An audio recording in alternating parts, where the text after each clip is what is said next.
ខ្ញុំអរគុណព្រះអង្គចំពោះកិត្តិយសដែលព្រះអង្គប្រទានឲ្យខ្ញុំជាអ្នកបាទផ្សព្វផ្សាយព្រះបន្ទូលហើយបើយើងនិយាយទៅព្រះបន្ទូលរបស់ព្រះគ្រីស្ទជាព្រះបន្ទូល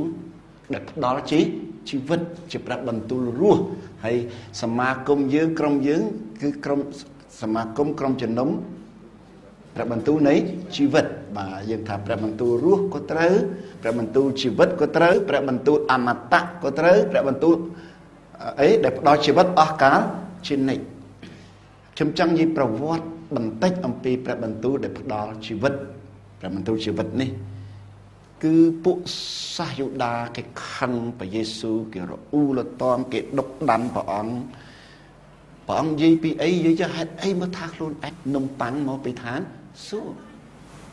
គឺជាការប្រមាថដល់នំម៉ាណាដល់ព្រះយេហូវ៉ាដែលតម្លាក់នំម៉ាណាមកឲ្យសាសអ៊ីស្រាអែលរៀងរាល់ថ្ងៃក្នុងរយៈ40ឆ្នាំក្នុងទីរហោឋានសិតយេស៊ូវនេះកូនជាងឈឺអ្នកស្រុកណាសារ៉េតសិតថាខ្លួនឯងនេះនំប៉័ងមកពីឋានសួគ៌នំប៉័ងមកពីឋានបរមសុខចឹងក្នុងយ៉ូហាន6ខ41ជនជាតិយូដាល្អូលលទាំពីព្រះយេស៊ូវព្រោះព្រះអង្គមានបន្ទូលថាម៉េចខ្ញុំជានំប៉័ងខ្ញុំជាអាហារដែលចុះពីឋានបរមសុខមកព្រះយេស៊ូវនៅតែមានបន្ទូលដដែលហើយបញ្យល់ឲ្យកាន់តែយល់ទៀតបងបញ្យល់កាន់តែច្បាស់លើនេះអ្នកល្អូថែមកាន់តែច្រើនពីមុនពួកយូដាល្អូលើនេះសិស្សល្អូម្ដងព្រះម្ដងនេះខ43ព្រះអង្គថាខ្ញុំជានំប៉័ងជីវិតខ55ថាសាច់ខ្ញុំនេះជាអាហារពិតប្រាកដសាច់ខ្ញុំនេះហើយលោហិតខ្ញុំនេះឈាមខ្ញុំនេះជាភេសជ្ជៈពិតប្រាកដគេបបាក់យល់ហ្មងសាច់នេះជាអាហារពិតប្រាកដលោហិតបងជាភេសជ្ជៈពិតប្រាកដគេថាចំយេស៊ូវនាំយើងឲ្យខ្លាចជាមៀងសាហាសត្វស៊ីសាច់មនុស្សនេះមានតែពួកអត់ឃ្លានពួកដាច់ដាបពួកអត់បបធัวពួកអត់ភាពអត់អរិយធម៌ពួកមិនស៊ីវិល័យដែលស៊ីសាច់មនុស្សមែនទេសើឥឡូវមកនាំយើងនិយាយពីសាច់ព្រះអង្គណាមិនចង់ឲ្យយើងស្ងោស៊ុបយេស៊ូវឬក៏អាំងយេស៊ូវយ៉ាងម៉េចតែគេអត់យល់ពួកគេអត់មានព្រះវិញ្ញាណព្រះវិញ្ញាណកាលណាព្រះអង្គបើកឲ្យយើងយល់ត្រឹមកម្រិតស្មងជើងយល់ត្រឹមតែជើងព្រះបន្ទូលតែបើកឲ្យយើងយល់ត្រឹមក្បាលជង្គង់យើងមើលខកពីហ្នឹងយើងយល់កម្រិតជ្រៅបែបក្បាលជង្គង់បងអង្គយើងពឹងព្រះអង្គកាន់ឡើងព្រះអង្គបើកសំណាញ់កាន់ឡើងយើងយល់ដល់ត្រឹមចកែដល់ជប់ដង្ហើមបើពឹងព្រះវិញ្ញាណពេញទីយល់ទាំងស្រុងមកចឹងបញ្ហាគឺមនុស្សគណៈពឹងប្រាជ្ញាពឹងតម្រេះពឹងសមត្ថភាពដាប់មកអត់យល់មកព្រោះព្រះអង្គមានបន្ទូលអំពីកិច្ចការខាងវិញ្ញាណគេព្យាយាមយល់កិច្ចការខាងលោកីហើយខ66ចាប់ពីពេលនោះមកពួកសិស្សជាច្រើនដកខ្លួនឈប់តាមព្រះយេស៊ូវព្រោះតែព្រះអង្គមានបន្ទូលថាម៉េចខ្ញុំជានំប៉័ងជីវិតខ្ញុំជានំប៉័ងមកពីឋានសួគ៌អ្នកណាបរិភោគហើយមិនឃ្លានទៀតឡើយ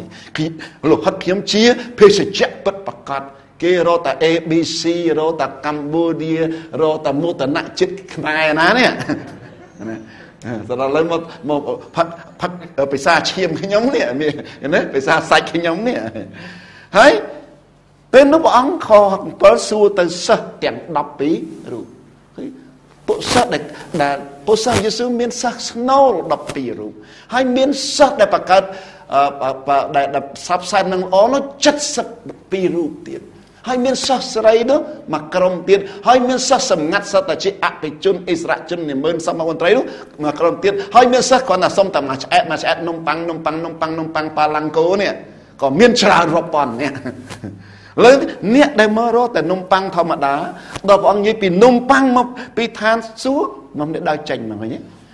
ព្រះយេស៊ូវមានបន្ទូលទៅសួរពួកសិស្ស12រូបថាចុះអ្នករាល់គ្នាវិញចង់ទៅដោយគេឯងដែរម៉េចចង់ចេញទៅគេដែរ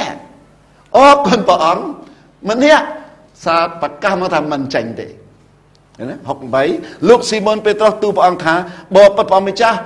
តើឲ្យយើងខ្ញុំទៅរកអ្នកណាវិញព្រះបន្ទូលរបស់ព្រះអង្គផ្ដល់ជីវិតអស់កលជានិច្ចទៅក្របរមគ្រូណាទៅរកមហាព្យាការីណាក៏ដោយទៅរកប្រមុខសាសនាណាក៏ដោយ ក៏ខ្ញុំមិនអាចបានទទួលព្រះបន្ទូលជីវិតបានដែរបានគោលការណ៍ល្អក្រមសីលធម៌ល្អសិក្ខាបទល្អក្រឹតវិន័យល្អធម្មបញ្ញត្តិល្អប៉ុន្តែមិនអាចទទួលព្រះបន្ទូលជីវិតបានទេមែនទេអរគុណព្រះអង្គដែលក្រុមជំនុំយើងនេះឈ្មោះក្រុមជំនុំអីព្រះបន្ទូលជីវិតហើយសង្ឃឹមថាពេលទទួលព្រះបន្ទូលជីវិតរាល់ពេលវេលាយើងព្រះអង្គព្រះវិញ្ញាណនឹងស្រូបមនុស្សមកកាន់តែច្រើនមកជាប់នឹងព្រះយេស៊ូវគ្រីស្ទស្រូបទាំងមនុស្សចាស់ស្រូបទាំងយុវជនស្រូបទាំងកុមារាកុមារីអញ្ចឹងព្រះបន្ទូលថ្ងៃនេះគឺខ្ញុំចង់នាំព្រះបន្ទូលស្ដីអំពីការរស់របៀបថ្មីនិងការបម្រើរបៀបថ្មីដើម្បីឲ្យស៊ីទៅនឹង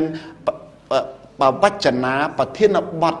ប្រចាំឆ្នាំរបស់យើងដែលយើងចង់ពិសោធន៍នៅភាពចម្រុងចម្រើននៅក្នុងអង្គព្រះគ្រីស្ទឃើញទេតើយើងរស់របៀបថ្មីទើបចម្រុងចម្រើនបើតើយើងបម្រើរបៀបថ្មីទើបចម្រុងចម្រើនបើចង់បង្ហើរបៀបឆ្នាំទៅវានៅតែរបៀបឆ្នាំទៅប៉ុណ្ណឹងមែនទេអញ្ចឹងព្រះបន្ទូលនេះគឺចាប់ដើមក្នុងកូរិនថូសខ្សែទី2ចំពុក5ពីខ15ទៅដល់ខ21 7ខអត្ថបទតែមួយតែម្ដងខ15ព្រះអង្គបានសោយទីវង្គតសម្រាប់មនុស្សទាំងអស់ព្រះអង្គណាព្រះយេស៊ូវគ្រីស្ទដើម្បីឲ្យអស់អ្នកដែលមានជីវិតលែងរស់សម្រាប់ខ្លួនឯងទៀតហើយគឺរស់សម្រាប់ព្រះអង្គដែលបានសោយទីវង្គតនិងមានបជនរស់ឡើងវិញសម្រាប់គេខ្មែរយើងមានរឿងនិទានមួយនិយាយអំពីតាអេសីម្នាក់ដែលបង្ហាត់សិស្ស4នាក់ហើយដល់ពេលវេលារៀនចេះចប់ហើយក៏បញ្ជូនទៅស្រុកវិញហើយមួយចេះខាងទាយមួយចេះខាងបាញ់មួយចេះខាងមួយទឹកមួយចេះខាងប្រោះអ្នកស្លាប់ឲ្យរស់ឡើងវិញអ្នកទាយថាថ្ងៃនេះយើងធ្វើដំណើរទៅទិសនេះយើងនឹងជួបសត្វវយោភៈមួយដែលពំម្ចាស់ស្ត្រីមកអង្គពីនគរមួយយកមកចឹងកុំទៅទិសណាទៅទិសនេះបានជួបនឹងសត្វនឹងទាំង4នាក់ក៏ទៅដល់ទៅឃើញវយោភៈនឹងសត្វនឹងពំនាំបុត្រីស្ដេចមកអង្គមកមែនអ្នកចេះបាញ់ក៏ទាញភ្លុកបាញ់ផាំងទៅវយោភៈនាងនោះក៏ធ្លាក់ទឹកក្រាំងស្លាប់បាត់ទៅអញ្ចឹងសំខាន់អ្នកណាអ្នកមុជទឹកម្ដងអ្នកមុជទឹកក៏ទៅស្រង់នាងឡើងមកដល់លើគោអត់ដាច់ជីវិតបាត់ទៅហើយបានអ្នកប្រុសក៏ប្រោះនាងនឹងឲ្យរស់ឡើងវិញគិតទៅទាំង4នាក់ធ្វើល្អប៉ុន្តែធ្វើល្អបំណងអាក្រក់ចាប់តដើមគ្នាមួយណាធ្វើប្តីអ្នកទាយថាបើអញមិនទាយស្មានតែឯងបានបាញ់អ្នកបាញ់ទៅបើអញមិនបាញ់ស្មានតែឯងបានមួយទឹកអ្នកស្រង់អ្នកស្រង់ទៅបើអញមិនស្រង់ស្មានតែឯងបានប្រុសឲ្យរស់ហើយអ្នកប្រុសឲ្យរស់ថាបើអញមិនប្រុសឲ្យរស់ឯកាជាមួយខ្មោចដល់ទីបំផុតបានអេសីមកប្រាប់ឲ្យគំនិតឲ្យយោបល់ប្រកបដោយកតេបណ្ឌិតថាឲ្យអ្នកដែលប៉ះសាច់នឹងណាស្រង់នេះនឹងឲ្យធ្វើជាប្តីអ្នកដែលប្រុសនឹងឲ្យធ្វើជាឪពុកទៅព្រោះអ្នកនឹងឲ្យកំណើតទៅគេណាមិនបានធ្វើប្តីទេបានធ្វើឪពុកអ្នកប៉ះសាច់នឹងប៉ះខ្មោចសាច់ខ្មោចក៏ដោយហ៊ានប៉ះមុនគេនឹងឲ្យអ្នកនឹងធ្វើប្តីទៅហើយអ្នកដែលទោះទីនឹងចាត់ទុកជាគ្រូទៅជាបងច្បងអញ្ចឹងទៅណាអញ្ចឹងបង2នាក់ឪពុកម្នាក់ប្តីម្នាក់ហើយដំណើរយើងដូចគ្នាពីមុនយើងស្លាប់ក្នុងអាដាមឃើញទេមិនគ្រាន់ស្លាប់ក្នុងអាដាមទេនៅក្រោមអំណាចនៃក្រឹតវិន័យកាពីកូរិនថូសខ្សែទី2ពលបញ្ជាក់ចឹងថាយើងនៅក្រោមអំណាចក្រឹតវិន័យក្នុងរ៉ូមជំពូក7បញ្យល់ច្បាស់អំពីប្តីដើមនិងប្តីក្រោយកុំប្រើប្តីចុងអាកក់ស្ដាប់ប្តីមុននិងប្តីក្រោយប្តីមុនរបស់យើងគឺក្រឹតវិន័យប្តីថ្មីរបស់យើងគឺព្រះគ្រីស្ទប្តីចាស់គឺក្រឹតវិន័យប្តីថ្មីគឺព្រះគ្រីស្ទនិយាយមើលខ្ញុំសិនប្តីចាស់ក្រឹតវិន័យប្តីថ្មីអ្នកណាបើខ្ញុំនិយាយប្តីចាស់បងប្អូនស្រែកថាម៉េចក្រឹតវិន័យប្តីថ្មីគឺតើប្តីចាស់ក្រឹតវិន័យប្តីថ្មីចឹងណាតើធ្វើម៉េចឲ្យព្រះគ្រីស្ទមកតដឹងយើងបានបើយើងមានប្តីហើយហត់មកតាមបងមកអូនហត់តាមបងព្រះអង្គមកលួចប្រពន្ធគេផាត់ក្បត់តែគឺអត់ធ្វើដាច់ខាតផាត់ក្បត់នេះមែនទេច្បាប់លោកពោលថាបឹកអ្នកដែលយល់ឆឹងច្បាប់អ្នកដែលជាមនុស្សច្បាប់នឹងយល់តែកាលណាប្តីនៅរស់ ប្រពន្ធទោះប្តីកាច់សាហាវក៏ដោយអាក្រក់ក៏ដោយគំរោះគំរឿយតគោះបោកបោកហិង្សាណាស់ដែរនៅតែក្រោមអំណាចប្តីមុនដល់ដែរទោះប្តីស្លាប់ទើបយើងមានសេរីភាពខ្លាចជាស្រីមេម៉ាយដែលមានសេរីភាពប៉ុន្តែប្តីនោះវាមិនព្រមស្លាប់បើសម្លាប់តែគ្រីខ្លាចជាឃាតករនេះអត់កំបាំងបើព្រះអង្គថាមកតាមបងមកអូនទៅតាមបងប្អូនព្រះអង្គពង្រត់ប្រពន្ធគេឃើញទេព្រះអង្គសម្លាប់ក្រឹតវិន័យសម្លាប់ប្តីគេពីច្រកហ្នឹងព្រះយេស៊ូវទៅអត់រួចឃើញទេប្រមូលយើងពេលយើងនៅមានប្តីនៅឡើយរត់តាមព្រះអង្គលួចប្រពន្ធគេសម្លាប់ប្តីគេព្រះអង្គខ្លាចជាឃាតករអញ្ចឹងព្រះអង្គធ្វើយ៉ាងម៉េចព្រះអង្គមកសុគតបង្ហាញក្តីស្រឡាញ់ដល់យើងតាំងពីយើងនៅជាស្រីដែលមានប្តីចាស់នៅឡើយដល់យើងឃើញព្រះអង្គមិនតាំងតែងមិនជិះជាន់មិនត្រូវអោបខុសអុកក្របីនេះតែត្រូវអោបខុសអុកដូចសែនអ្នកតាអញ្ចឹងសែនត្រូវរួចខ្លួនសែនខុសកាច់ក្របីនេះតែត្រូវអោបខុសអុកធ្វើត្រូវបានពពធ្វើខុសត្រូវបណ្ដាសាមែនទេអញ្ចឹងព្រះអង្គមកបង្ហាញបតីមេត្តាទី1ទី2ព្រះអង្គបង្ហាញព្រះគុណហើយស្រុកទាំងអស់ព្រះអង្គធ្វើទាំងអស់ហ្នឹងតាំងបង្ហាញក្តីមេត្តាតាំងបដិព្រះគុណគឺព្រោះព្រះអង្គស្រឡាញ់យើងតាំងពីយើងនៅមានបាបនៅឡើយតាំងពីយើងនៅជាស្រីដែលមានប្តីនៅឡើយហើយទីបំផុតទោសដែលប្តីមុនយើងដាក់ទោសយើងប្រមាណហ្នឹងឃើញប្តីមុនយើងប្រការខាងទី1ខាងអីគំរាមសម្រាប់យើងគំរាមនៅគំរាមកំហែងងែងប្រយ័ត្នតខុសផាំងលើឃើញទេខុសនរកខុសគប់ដុំថ្មស្រីណាផិតក្បត់គេចាប់បានគប់នឹងដុំថ្មឃើញទេគឺគំរាមស្អីទៀតចោតប្រកាន់អត់តន់សុចរិតទេអត់តន់ត្រឹមត្រូវទេមិនតន់ឆ្លាញ់ព្រះអង្គស្មោះទេព្រោះនៅលួចដង្វាយអស់មួយអាទិត្យនៅឡើយអីចឹងណាចឹងបានឈឺចិត្តប្រកាច់មកគ្រួសារហ្នឹងឃើញទេគំរាមស្អីទៀតចោតប្រកាន់ហើយចាំតែចាប់កំហុសអាល្អអត់មើលអាអូនស្រឡាញ់បងអូនស្រឡាញ់បងស្ដាប់អត់លឺស្គាល់ថាអាតពេកឲ្យប្រយ័ត្នរត់ចោលអញណៃហ៊ានតែផាំងអាចុងក្រោយហ្នឹងហ្មងអាមួយម៉ាត់ចុងក្រោយហ្នឹងលេងលះគ្នាហ្មងថ្ងៃសាក់មើលគឺចាំតែចាប់កំមិនខុសពីម៉ែក្មេកចាប់កំហុសកូនប្រសាមិនស្លោសាបចង់ឲ្យអញហើមងាប់ឯងដល់ស្លោប្រៃចង់ឲ្យអញខាស់កងាប់ឯងក្តៅពេកចង់អញឲ្យលាកមាត់ងាប់ឯងហើយស្អីក៏ងាប់ដែរនេះប្តីដើមយើងអញ្ចឹងមិញទី1អីគំរាមកំហែងទី2ចោតប្រកាន់ទី3អីចាំតែចាប់កំហុសទី4ដាក់បដាសាតែធ្វើខុសត្រូវបដាសាធ្វើខុសត្រូវបដាសាទី5ដាក់ទោសហ្មងដាក់តនកម្មហ្មងដាក់ទោសហ្មង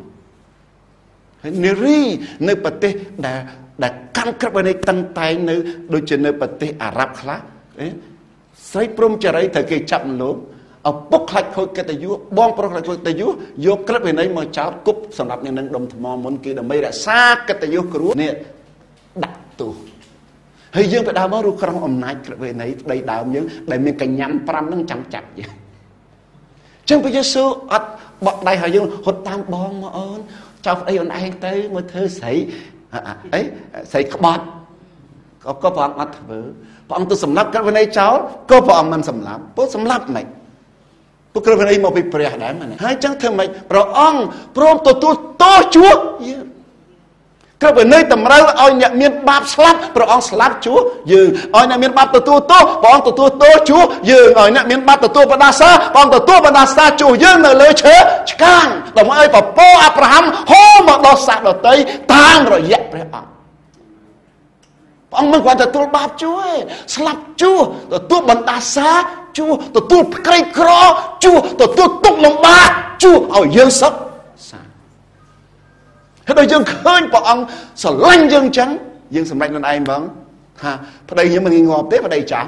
ប្តីដើមអាយុវែងណាព្រោះបកែជិះជាន់អ្នកជិះជាន់មានខ្លាំងណាមែនទេមែនក៏វាមិនមានតាព្រោះច្បាច់កតែមិនថ្វាយចុះនៅរស់ឥឡូវហើយយើងថ្វាយមិនព្រោះកន្លះចន្ទរយើងថ្វាយព្រោះយើងស្រឡាញ់ព្រះអង្គនិងស្រឡាញ់រាជព្រះតែពីមុនបើយើងមិនស្គាល់ព្រះគ្រីស្ទទេថ្វាយព្រោះខ្លាចព្រះអង្គចោទយើងថាណាលួចទាំងវាយមាន10ទៅជាចោលមែនក្រឹតវិន័យតែមិនថ្វាយ1ភាគ10ចោលព្រះគុណថ្វាយ1ភាគ10ក៏នៅតែជាបុត្រមិនថ្វាយក៏នៅជាបុត្រគាត់ថាបុត្រថ្វាយបុត្រកតញ្ញូបុត្រមិនថ្វាយបុត្រអកតញ្ញូតែប៉ុណ្ណឹងមានតែបុត្រអញ្ចឹងច្បាស់ហ្នឹងឯណាអ្នកបានថ្វាយមានអំណរអ្នកបានថ្វាយមានកតញ្ញូអ្នកបានថ្វាយមានចំណែកក្នុងរាជព្រះអង្គអ្នកបានថ្វាយខកអត់មានចំណែកគេហើយបើគិតឃើញមិនចង់ខកថ្វាយអាទិត្យក្រោយទៅអាមែនណាមែននេះអញ្ចឹងដល់យើងឃើញព្រះអង្គល្អយើងសម្រេចហ្មងមិនរត់ចោលក្រឹតវិន័យទេយើងទៅជាស្រីផិតក្បត់រួមសម្រាប់ក្រឹតវិន័យទៅជានាងអមរាស្រឡាញ់ចោលសម្រាប់ប្តីអញ្ចឹងដល់យើងឃើញព្រះគ្រីស្ទសគត់ជួសយើងសម្រេចស្លាប់ជាមួយព្រះគ្រីស្ទដល់យើងស្លាប់មួយព្រះគ្រីស្ទក្រឹតវិន័យអស់អំណាចលើយើងដែរប្រពន្ធងាប់ហើយតកោះខ្មោចមកជិះជាន់ទៀតតែណាមួយចាប់ខ្មោចមកម្លោបទៀតទេថ្ងៃងើបឡើងដាំបាយអញប្រយ័ត្នទៅប៉ុណ្ណឹងទៀតទេតែងាប់ហើយគ្មានអ្នកដាំបាយទៀតទេវិធីទៅមួយគត់គឺយើងស្លាប់ជាមួយព្រះអង្គទើបយើងរួចពីក្រឹតវិន័យឃើញទេអញ្ចឹងដោយសារយើងឃើញដោយឡែកព្រះអង្គធំធេងជ្រាលជ្រៅមហិមាហើយអត់លក្ខខណ្ឌអត់ព្រំដែនហើយស្ដីស្រឡាញ់អស់កលចំណុចស្ដីស្រឡាញ់គ្រប់លក្ខនេះយើងទ្រាំលែងបានយើងសម្រេចមកព្រះអង្គខ្ញុំជឿព្រះអង្គតែពេលយើងជឿព្រះអង្គហ្នឹងយើងស្លាប់ខាងឯជីវិតចាស់នៅលើឈើឆ្កាងហើយនៅពេលយើងព្រមជាមួយទឹកនឹងព្រះអង្គយើងកប់ជីវិតចាស់ក្នុងភ្នោជួយព្រះអង្គងាប់2ដងងាប់ម្ដងងាប់លើឈើឆ្កាងហើយដល់ម្ដងទៀតងើបលែងបានហ្នឹងកប់ក្នុងភ្នោថ្ងៃជាមួយទឹកគឺថ្ងៃកប់អាចាស់ទាំងអស់មកហើយដល់យើងងើបឡើងដូចក្របពូជដែលកប់ដីហើយងាប់ហ្នឹងដុសចេញមកមិនចេញក្របពូជទៀតទេចេញបន្លងក្របពោតមិនដុសចេញក្របពោតទេដុសចេញដើមពោតមែនទេបន្លកពោតមែនទេអានោះជាជីវិតថ្មីយើងតែហើយយើងរស់ឡើងយើងរៀបការជាមួយព្រះគ្រីស្ទព្រមចារីដល់ដែរហើយបើបងយកយើងពីមុនយើងជាស្រីផិតក្បត់យើងជាស្រីមានប្តីហើយធ្វើម៉េចមានឈ្មោះថាព្រំចារីបានតោះស្លាប់ម្ដងសិនហើយរស់ឡើងវិញទើបរស់ជាស្រីព្រំចារីផ្ទះដៃអរគុណព្រះអង្គចឹងអាចកំបាំងនេះគឺអីយោងតាមរ៉ូមចំពុក7ខ4យើងម្នាក់សុទ្ធតែស្លាប់រួចផុតពីក្រឹតវិន័យជាអីរបស់យើងប្តីចាស់ជាអីរបស់យើងម្ចាស់ចាស់តាមរយៈអីព្រះកាយព្រះគ្រីស្ទដែលបូជាដែលលះបង់ដោយគិតខ្ទាំដើម្បីយើងពេលនោះព្រះអង្គមានបន្ទូលលើជើងឆ្កាងថាម៉េចខ្ញុំបានសម្រេចសពគ្រប់អស់ហើយវាំងននយ៉ាងម៉េចឡាហែកពីលើដល់ក្រោមបើកព្រះកាយជាផ្លូវមកឲ្យយើងចូលទៅរកព្រះហើយយើងនៅចុះជាមួយម្ចាស់ថ្មីមួយទៀតគឺជាប់នឹងអ្នកណាព្រះគ្រីស្ទដែលជាប្តីថ្មីជាម្ចាស់ថ្មីហើយយើងមានឈ្មោះស្រីព្រំចារីដោយព្រះវិញ្ញាណអាមែនទេហើយដែលព្រះអង្គមានបជនរស់ឡើងវិញដោយសារយើងបានខ្លាយជាកូនកំមុំរបស់ព្រះអង្គខ្លាយជាកូនកំលោះរបស់យើងនេះស្ដាប់ទាំងនេះបើយើងជាស្រីអ្នកស្រែប្តីយើងជាអ្នកស្រែគេហៅយើងប្រពន្ធអ្នកណាប្រពន្ធអ្នកស្រែនៅតែអ្នកស្រែមែនទេ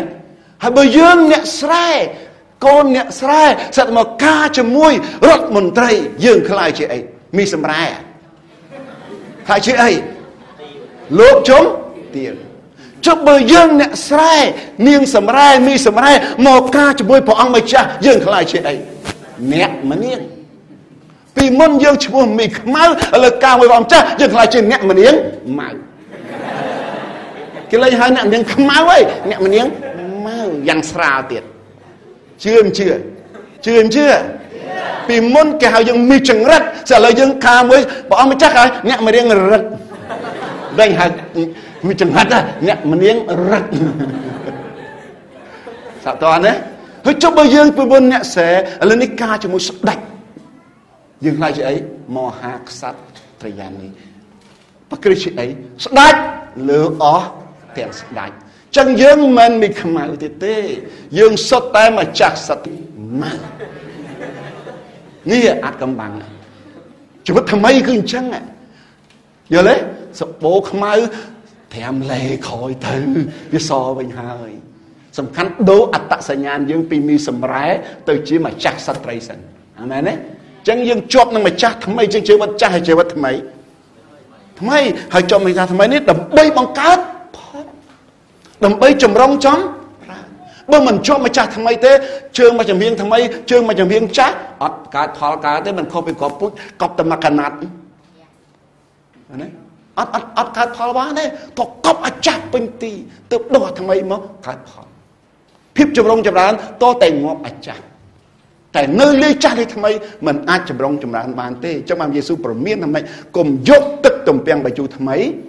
ទៅដាក់ក្នុងថង់ស្បែកចាស់កុំយកកណាត់ថ្មីទៅប៉ះលើអាវចាស់ឲ្យសោះថ្មីគឺថ្មីអាមែនទេចឹងឥឡូវនេះយើងមានភក្ដីភាពយើងមានចិត្តស្មោះស្ម័គ្រចំពោះប្តីពីរឬក៏ប្តីមួយតែមួយបានហើយប្តីចាស់ប្តីថ្មីប៉ុន្តែខ្លះអត់ចឹងទេថ្ងៃអាទិត្យថើបព្រះគ្រីស្ទថ្ងៃច័ន្ទថើបម៉ូសេអាទិត្យព្រះគ្រីស្ទច័ន្ទម៉ូសេគៀព្រះគ្រីស្ទពុទ្ធម៉ូសេហុចល្ងិតមុខមកជឿព្រះអង្គឡើងវិលមុខចឹងពុទ្ធឡើងហួយកកអញ្ចឹងហេព្រើរចំពោះ12ថាយើងឡើងមកថ្វាយគុំយើងឡើងភ្នំស៊ីយកហើយខ្ញុំសួរក្រុមនោះឡើងជើងប្រមាណថាឡើងជើងមួយថាមានតលូតមឹកអញ្ចឹងយើងអាចឡើងជើងមួយបានទេតឡើងជើងទាំងពីរបើមិនអញ្ចឹងសល់ជើងមួយទៀតនឹងនាំយើងទៅរកស៊ីណៃបើគឺពីធម្មតាយើងគឺសារ៉ាមិនហាកាយយើងបើដោះម្ដងប្រមាណបានតែមួយទេតើដោះរ៉ាគឺសារ៉ាហើយសារ៉ាចាស់ឲ្យក្មេងទឹកដោះឲ្យតិចហើយចោះហាកាវិញឆ្នាំអូន18ទឹកដោះយ៉ាងម៉េចច្រើនគេចូលចិត្តឲ្យទឹកដោះហ្នឹងអូដាក់ចេញប៉ុន្តែអ្នកណាជាកូននៃសេរីសន្យាគឺអ៊ីសាក់មិនមែនអ៊ីស្ម៉ាអែលទេអញ្ចឹងយើងជាអ៊ីសាក់ឬអ៊ីស្ម៉ាអែលច្បាស់ហ្នឹងឯនេះដល់ជីវិតថ្មីនេះអញ្ចឹងស្គាល់ប្តីថ្មីរបស់យើងនេះបើមិនស្គាល់ប្តីថ្មីទេយើងដឹងរស់ដើម្បីអ្នកណាទេម្ដងដើម្បីព្រះគ្រីស្ទម្ដងដើម្បីម៉ូសេម្ដងយេស៊ូម្ដងម៉ូសេដោយកាត់ចូលនេះយេស៊ូម៉ូសេខ្លាចជាយេសេយេស៊ូនៅតែមកកណាត់ម៉ូសេបានមកកណាត់ចឹងក្រោយយេសេខ្ញុំថ្វាយបង្គំព្រះយេសេចឹងយើងជាអីលើនេះយើងជាអីកូនក្រមុំរបស់ព្រះគ្រីស្ទស្អីទៀតរូបកាយរបស់ព្រះគ្រីស្ទព្រះគ្រីស្ទជាអីសេរសាព្រះគ្រីស្ទជាប្រមុខសំសួរបើសេរសាពាក់មកុដបានតាសេរសាឬក៏បានតម្លៃទៅទាំងរូបកាយដែររូបកាយក៏បានកិត្តិយសជាមួយដែរមែនទេតោះប្រកាសជាមួយគ្នាទាំងអស់គ្នាខ្ញុំទាំងអស់គ្នាតោះខ្ញុំបានស្លាប់ទាំងអស់គ្នាមួយខ្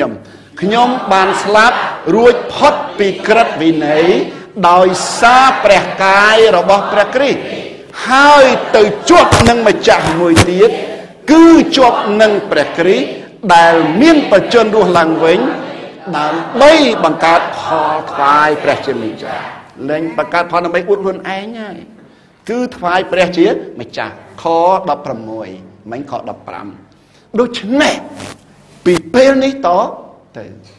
ចឹងពេលមុនយើងប្រពន្ធរបស់ប្តីចាស់យើងគឺក្រឹតវិន័យហើយខ15ប្រយើងដឹងថាយើងជាប់នឹងប្តីថ្មីគឺព្រះគ្រីស្ទចឹងយើងត្រូវធ្វើការសម្រេចចិត្តខ16ដូច្នេះពីពេលនេះតទៅណាអាពីមុនមិនអត់ដឹងណា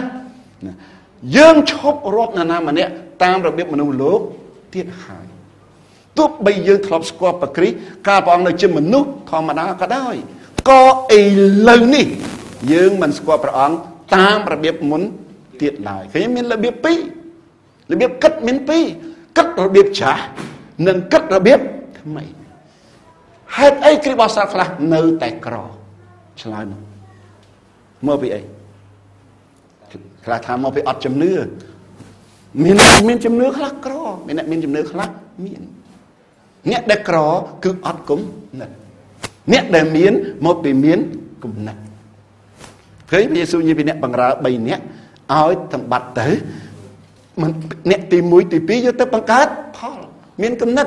តែអ្នកទី3យកទៅកប់ចោលមកវិញព្រះអង្គដកពីអ្នកដែលកប់ដើមទុនចោលហ្នឹង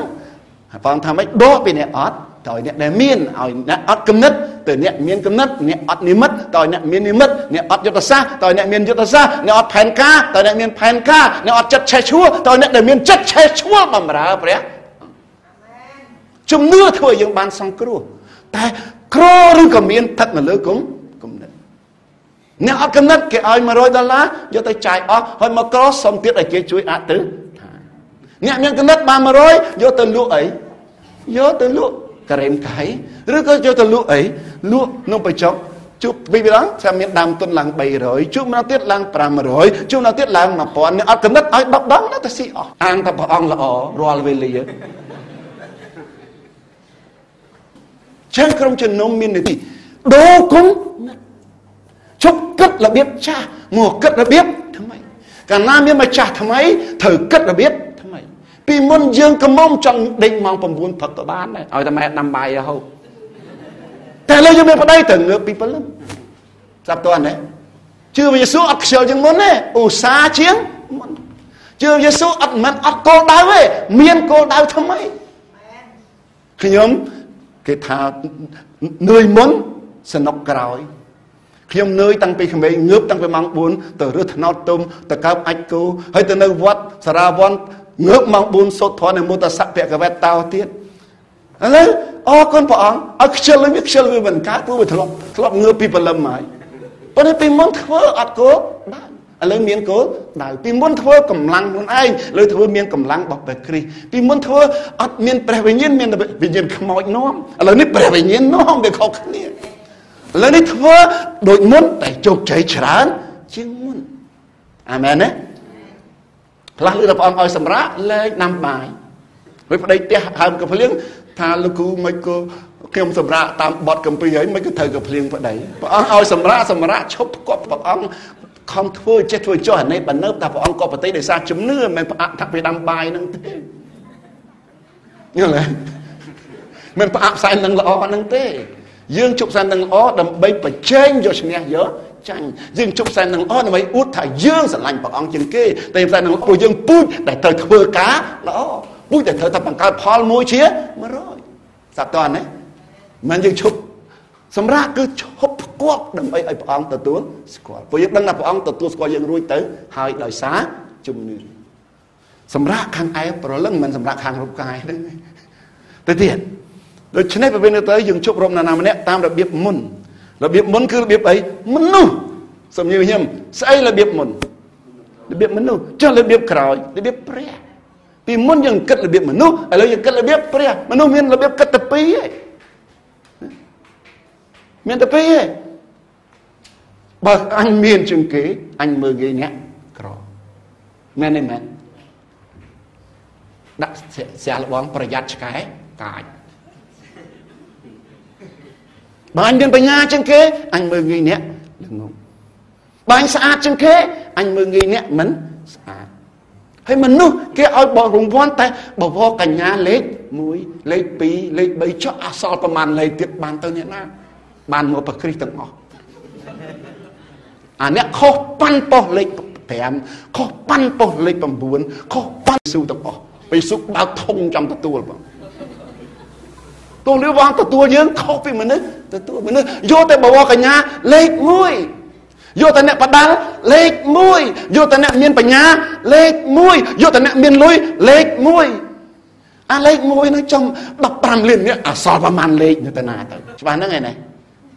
ចឹងរបៀបមុនកាលណាយើងមានជាងគេយើងស្អាតជាងគេយើងខ្លាំងជាងគេយើងមើលងាយអ្នកក្រជាងយើងអ្នកអន់ជាងយើងអ្នកខ្សោយជាងយើង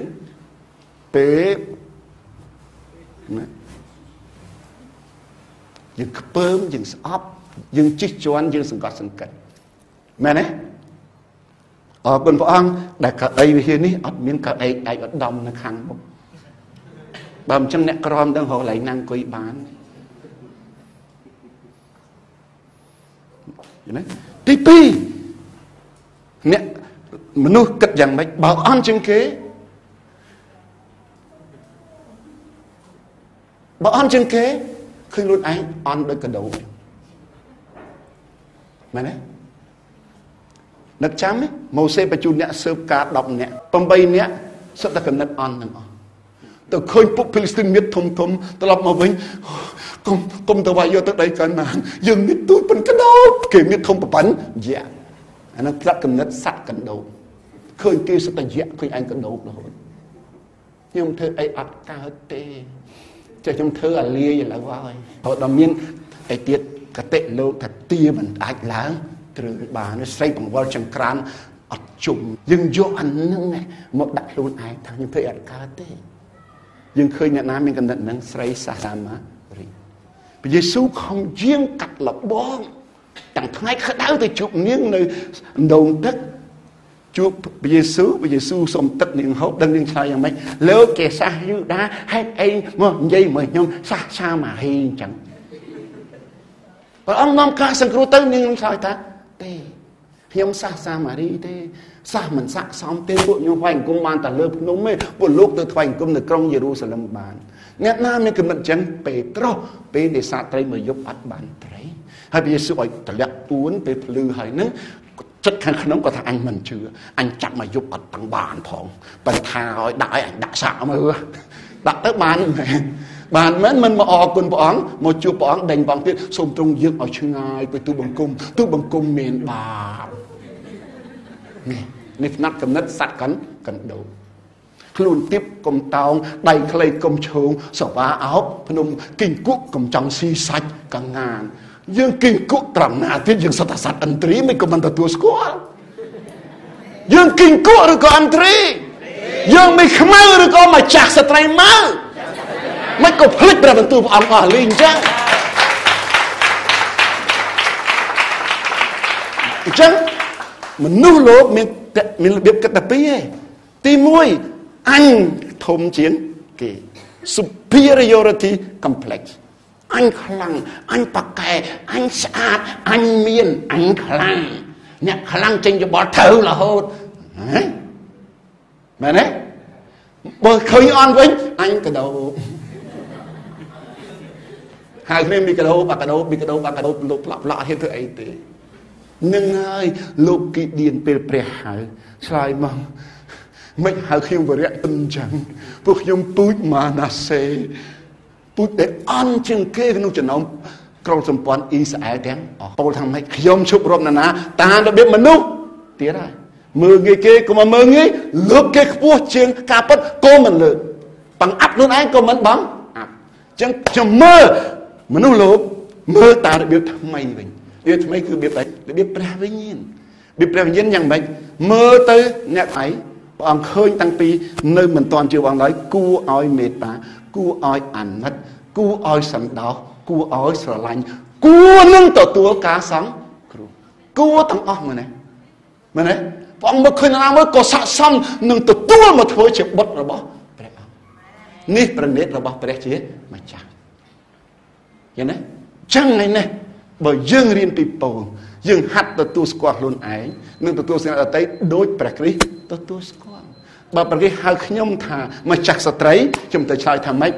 ខ្ញុំមិនសាកសមធ្វើម្ចាស់ស្ត្រីព្រះអង្គទេសូមយើងឲ្យឆ្ងាយពីខ្ញុំម្ចាស់ទៅបើដេញប្តីចេញឲ្យមានតែឲ្យសហាយមកក្បែរយ៉ាងម៉េចយើងទៅឆ្លើយថាម៉េច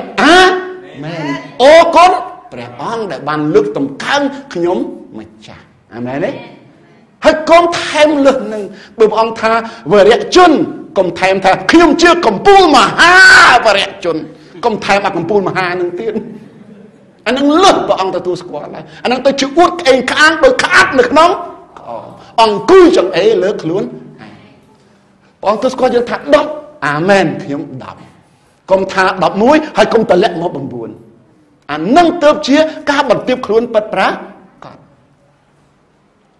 ប៉ុន្តែបញ្ហាដែលយើងបង្កើតអត់កើតព្រះអង្គថា10មាសទឹក10អត់ទេខ្ញុំមាសទឹក7ខ្ញុំផ្លាស់ទីតាខ្ញុំមិនមែនមាសឆាត់ផងសំថយ3លេខហើយមួយទៀតព្រះអង្គថាមាសទឹក10ខ្ញុំមាសទឹក12ថែម2ទឹកទៀត10គ្រឿងល្មមច្បាស់ហ្នឹងឯណាអញ្ចឹងយើងរៀនបានអីខ្ញុំមើលឃើញខ្លួនឯង ឬអ្នកដទៃមិនមើលតាមវាលោកីទៀតទេលែងវាយតម្លៃខ្លួនឯងខ្ពស់ជាងគេក៏មិនបន្ថប់ខ្លួនឯងថាទាបជាងគេដែរអាមែនទេយ៉ាងម៉េចវិញលែងពឹងលើការប្រព្រឹត្តលែងពឹងលើរូបសម្បត្តិលែងពឹងលើសមត្ថភាពសញ្ញាបត្រខ្លួនឯងហើយពឹងលើអ្នកណាវិញព្រះគុណរបស់ព្រះគ្រីស្ទវិញចឹងក្នុងព្រះគុណរបស់ព្រះអង្គខ្ញុំមានតម្លៃដូចគេដូចឯងគេក៏មានតម្លៃដូចជាខ្ញុំដែរអាមែនទេអាមែនហើយពីថ្ងៃទៅគឺខ្ញុំពឹងលើព្រះគុណព្រះអង្គពេញទីសំខាន់ដំបូងតើយើងឃើញព្រះគ្រីស្ទជាស្អីបើយើងឃើញព្រះគ្រីស្ទចែងកគណិតគិតរបៀបថ្មីបាននៅតែរបៀបចាស់ចឹងមកវិញមករកតាំងកហ្នឹងឯងព្រះយេស៊ូវប្រធានអង្គការមនុស្សសធរទៅវិហារយេស៊ូវវិញទៅហមណោយណាឃើញសាសអ៊ីស្រាអែលមិនរត់តាមព្រះអង្គដើម្បីនំប៉័ងតែប៉ុណ្ណឹងហើយអ្នកឈឺមកហៅព្រះអង្គ healing គាត់ប្រោះឲ្យជាហ្នឹងជាចាប់10អ្នកខ្លងជាមានមួយមកទស្សស្គាល់ព្រះអង្គ9ទៅបាត់ពោលថាខ្ញុំលែងមើលព្រះគ្រីស្ទដូចមុនទៀតណាពីមុនគាត់ប្រមាថព្រះគ្រីស្ទមានអីអស្ចារ្យចេញពីណាសារ៉េតយេស៊ូវនឹងកូនជាងឈើហ្នឹងឥឡូវនេះគាត់ទទួលស្គាល់ព្រះគ្រីស្ទថាទ្រង់ជាព្រះគ្រីស្ទជាព្រះបុត្រានៃព្រះដែលមានព្រះជន្មគង់អាមែនអាមែនចឹងចំពោះខ្ញុំរៀនបានមួយម៉ាត់កុលោស 3:11 ព្រះគ្រីស្ទជាស្អីព្រះគ្រីស្ទជាអ្វីទាំងអស់ក្នុងគ្រប់ទាំងអស់បើខ្ញុំឈឺព្រះអង្គជាគ្រូពេទ្យមែនទេបើខ្ញុំធ្លាក់ខ្លួនព្រះអង្គជាអ្នកស្រោចស្រង់មែនទេមែនបើខ្ញុំល្ងងព្រះអង្គជាគ្រូបងរៀនបើខ្ញុំបង្វែងផ្លូវព្រះអង្គជាអ្នកគង់វាលបើខ្ញុំអត់អាហារព្រះអង្គជាអ្នកចំអែតជាអ្នកផ្គត់គង់អាមែនទេ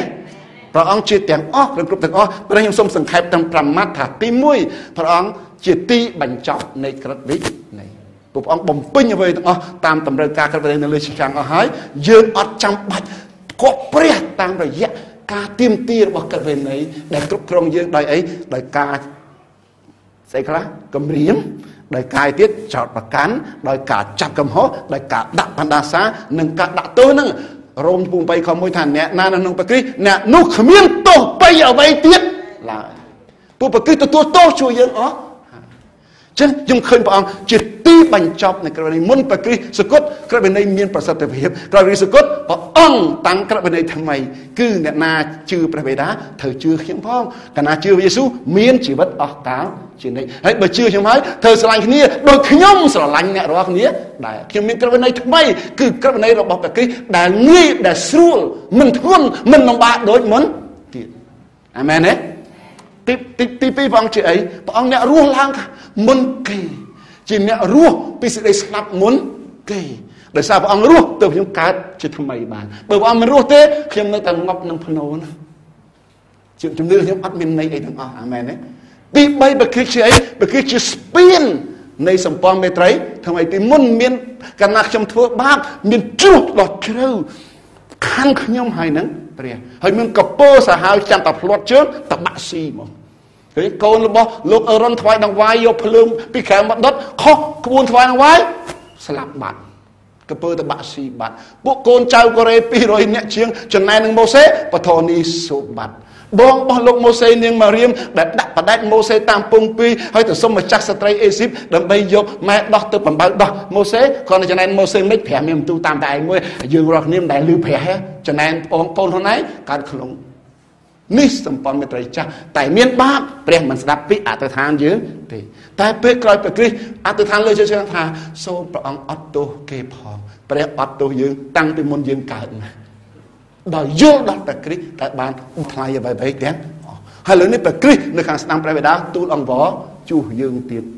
ហើយព្រះវិញ្ញាណនៅក្នុងយើងក៏ទូលអង្វរជួសយើងទៀតទោះយើងបានអង្វរឬមិនបានអង្វរក៏នៅតែមានព្រះយេស៊ូវព្រះបុត្រានិងព្រះវិញ្ញាណទូលអង្វរតែបើយើងបានទូលអង្វរដែរមានចំណែកដែរមានកិត្តិយសដែរអាមែនទេ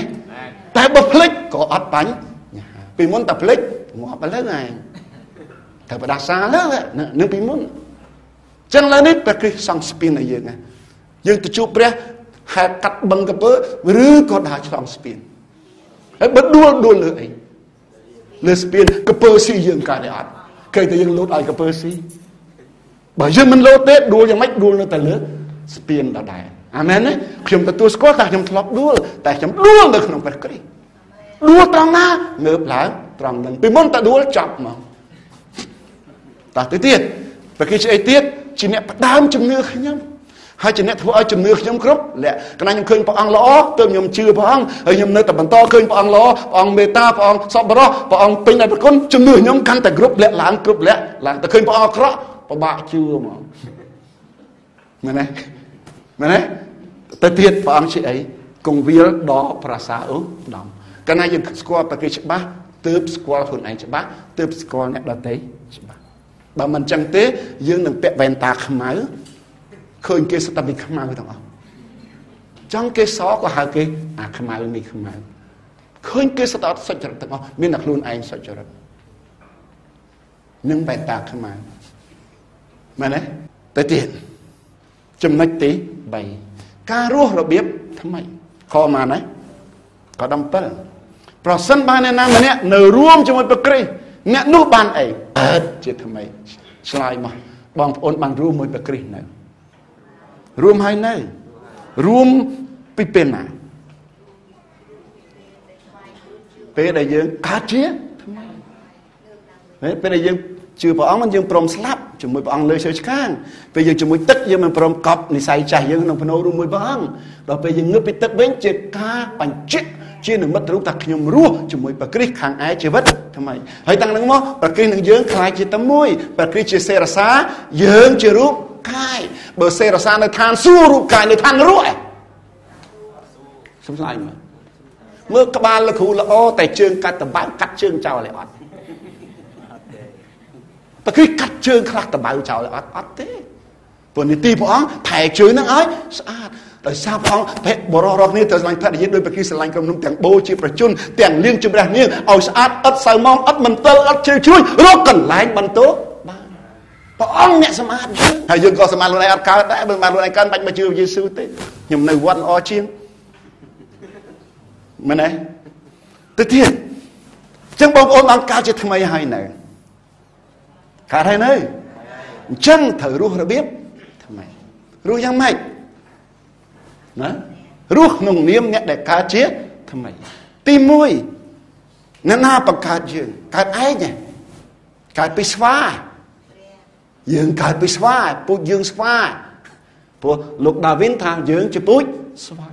ហើយប៉ែនរ៉នក៏ទទួលស្គាល់ថាយើងស្វាដែរខ្ញុំឃើញស្វាមួយរំឃើញតែថាពូជស្វានឹងរស់ដូចស្វារឹកដូចស្វាស៊ីដូចស្វាដឹងស្វាមកចេះក្រោយពីធ្វើសបុកស្អាតហើយភ្លៀងមកវាទៅនៅណាអង្គុយលើសបុកទឹកភ្លៀងដដែលនេះស្វានឹងបើយើងចង់រក្សាដំណើរយើងជាពូជស្វាតែឃើញស្វាហាលនេះវាចេះស៊ីលះឆៅទេវាឃើញមនុស្សហាលលះវាហាលដែរបើមនុស្សហាលមកឆ្អិនអានោះអត់គិតចិនទេឲ្យតែចាប់បានលះថ្មីអាចាស់ឆ្អិនណាសម្បត្តិដៃមួយចាប់បានលះថ្មីស៊ីអាចាស់អាថ្មីហាលទៀតអានេះស្វាហាលលះចឹងយើងពូជស្វាឬក៏ពូជព្រះចឹងយើងទទួលស្គាល់ថាយើងកើតមកអំពីព្រះទី2អ្នកយើងបានទទួលការសង្គ្រោះមកអំពីព្រះមិនដោយសារការធ្វើល្អរបស់យើងទេអាមែនទេទី3ព្រះប្រោសយើងឲ្យបានសុចរិតទី4ព្រះអង្គបានត្រាស់ហៅយើងឲ្យមកផ្លាស់ប្រែដូចជាព្រះគ្រីស្ទតែជាពួកជំនុំរៀមច្បងទី5ព្រះអង្គប្រទានឲ្យយើងមានសមត្ថភាពក្នុងព្រះគ្រីស្ទអាចបម្រើព្រះគ្រីស្ទបានអញ្ចឹងអ្នកកើតជាថ្មីសូមនិយាយមួយខ្ញុំព្រះអង្គចាស់បង្កើតខ្ញុំព្រះអង្គសង្គ្រោះខ្ញុំព្រះអង្គប្រោសខ្ញុំឲ្យសុចរិតព្រះអង្គត្រាស់ហៅខ្ញុំព្រះអង្គប្រទានឲ្យខ្ញុំមានសមត្ថភាពក្នុងព្រះគ្រីស្ទអញ្ចឹងបង្កើតក្នុងអ្នកណាក្នុងព្រះគ្រីស្ទសង្គ្រោះក្នុងអ្នកណាក្នុងព្រះគ្រីស្ទមែនទេហើយប្រោសឲ្យសុចរិតក្នុងអ្នកណាក្នុងព្រះគ្រីស្ទត្រាស់ហៅក្នុងអ្នកណាដែរក្នុងព្រះគ្រីស្ទឲ្យមានសតិភាពក្នុងព្រះគ្រីស្ទទាំងអស់ក្នុងព្រះគ្រីស្ទអីរស់នៅសម្រាប់ព្រះអង្គតាមរបៀបថ្មីនេះហើយអ្នកដែលកើតជាថ្មីតែហ៊ានត្រឡប់ទៅពឹងលើការប្រព្រឹត្តរបៀបចាស់ដល់ដែរចឹងតើរស់របៀបអី มันรู้ขนมอดัมเต้เห็นไหมสมยิลือเอาไว้เปียตตะกาบานกันลองพอดแต่ใส่เอาไว้นึงใส่คลาได้ยังตะตูเปียดำใส่คลาขนมอดัมนั้นคืออยู่กับลองพอดตั้งเป็นไงนะก่อนได้ยังตะตูปกริบเลี้ยมอันนั้นก็ลองออกมาก็ลองออกเลยแต่นักลาดดังกามันดังทำเมียนครูนไอจะเนี่ยเมียนให้มันดังทำเมียนหนึ่งก็ดูโดยเนี่ยกรอบกามันดังทำเมียนล้านหนึ่งดาวฮอตโดยเนี่ยออดล้านกามันดังตะลุนไอทำไมสมานตะลุนไอจ้าเฮ้ยคอมปรังครบชั่วใบเราไปบ้านทำไมไอ้ตีพดคอยไปปรังกับมันแต่ว่าไอ้ทำไมตั้งไปอยู่มาหอยนี่มันขัดอดปลอดไปยาวอย่างเงี้ยอาซาประมาณชั้นจอมกันไหลเขานะเอาไว้ตั้งอ้อแต่ขนมอดัมนั่นก็ลองพดตั้งปีนิตีดำบงได้ยังประกาศตัวตัวชื่อดอกพระเยซูคริสต์ไอ้ขลาสมมือมือเหี่ยมต่อยืนขาดมาขนมไอ้ขลาตีมุ้ยบาปตีปีตกเวทนีตีใบการใส่สอบตีบุญการประกันตัวตีพรำมันเนี่ยสกายยังจบไปรถตัดเพื่อเข้าจบไปรถมองแม่ในแม่ตีพรำยังใบเจงปีเปรี้ยตีประมวยสลับขังไอวิญญาณมันนะมันการสลับรูปกายสลับวิญญาณเตี้ยตีพัมเปอร์รูขนมบรรดาสาเห็นไหมได้เธอบรรดาสาต่อโหเนื้อตัวบานโหมันนะตีพัมเปอร์อัดเมียนเป็นเพียบเป็นบอร์โบยปองประกาศยังตะบงรูปกายหัวดักวิญญาณให้เมียนเปลืองเรายังเมียนบาปอดัมเมียนบาปสลับวิญญาณต้องรู้แต่รูปกายนั่งโปรหลังโมโตกองใบใครแต่เจโมโตกองปีนี่sao ta cần bị tới nhưng tới chỉ tu chặt cái gì là hồi đại lên bàn chén bố ngọt bình nhiên bàn ọt pin bò bố tiếp thế ọt pin lính thế thế hay dương ruột nông ấy tia sạ phìp mình ấy xây chi chuan dương bát đặt cúc dương trong thưa ó thượng man ở đây dương mình trăng thưa bài chơi thưa man amen và hay xây tiết dương cho không chạy ăn rúa chứ chọc không khen tăng tự nhiên chọc không khen tăng cùng nựcนึกจ่าน้องอดัมต่อยมรอบมุ้ยบางคนประกาศถัดบาปีบักบางคนประกาศถัดตุกกันนี่ตาจะบัดใจยังน้องอดัมเมียนใส่ขลักตีมุ้ยบาปตีปีตุกเวทนีตีใบกาซอยสาวตีบุญกาประกันโตตีพรำมันเนี่ยสกาจอบไปรถตีพัมเปอร์ตีพัมมุ้ยตีพัมเปอร์ใส่กระไดสลับตีพัมใบบรรดาสาตีพัมบุญเพียบมันเป็นบอร์โบตีดับมวยการจับคมแข็งอันนั้นไงเอาไว้ได้ปีมนเมาพันลองพอเติมปะคริบลุกเจ้าเตียงอ๋อเยอะไอ้ตลุกเชียมแปรอังอาเมนเนี่ยต่อจังอะไรนี่สมมติต่อติดยังรู้ของอาจารย์ที่เราคือรู้ระเบียบทำไมขนมอาดัมหรือขนมปะคริอาดัมแต่อาดัมตีปีอาดัมตีมวยเจ้าไว้อะไรนี่ขนมอาดัมตีปีนะสมมติให้เอาไว้ตั้งอ๋อบานปลายมกเชื่อทำไมเป็นบานปลายมกหรือกำปงปลายมกหรือก็บ่มรังนั่งปลายมกบานปลายมกให้เห็นเราดังค่อมตึกทางค่อมตอมเอาไว้บานอันนั้นอย่างนั้นคอยไปอาทานมาใช้มาดังอ้อนไปเอาอยู่มาให้ยังบานมาให้นะจังเอาไว้ต่อทำไมนั้นคือเปรียบประเด็นเอาเยอะขนมอ่องปากรีนึกขนมวินาทีดำบงแต่ยังพร้อมยิงไปเยซูหมกตั้งฤทธิ์ในขนมชีวิตเยอะเป็นน้องไอ้ได้ยกบานเอาไว้ทำไมใส่กลับต่อประกาศมือขยมนะขยมยัยท่าบาปกำลังพอเต๋อบางคนทำไมเสด็จสัจรัตบานหมกดอกคอมพลีทไทม์ไหมบานหมกดอกนะต่อบาปบานกำลังพอเต๋อตกเวทนีบานกันลองพอดเตยกาซอยซับบานกันลองพอดเตยกาประกันโตบานกันลองพอดเตยมนัสกาจบปิรุษบานกันลองพอดเตยกาบัดจิงปีเปรียบานกันลองพอดเตยกาสลับทางไอวิญญาณบานกันลองพอดเตยบ បណ្ដាសាបានកន្លងផុតទៅភាពមិនពេញបរិបូរណ៍បានកន្លងផុតទៅទេសភាពបានកន្លងផុតទៅការជប់ឃុំឃាំងបានកន្លងផុតទៅតែគ្រីស្ទដោះយើងឲ្យមានសេរីភាពអញ្ចឹងបញ្ហារបស់យើងគឺអីដោយសារយើងអត់ដឹងជើងមួយនៅក្នុងព្រះគ្រីស្ទជើងមួយនៅក្នុងអា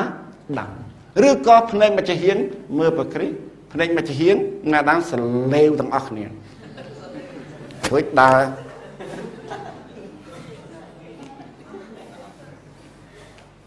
ព្រះយេស៊ូវថាឲ្យអ្នកនឿយព្រួយ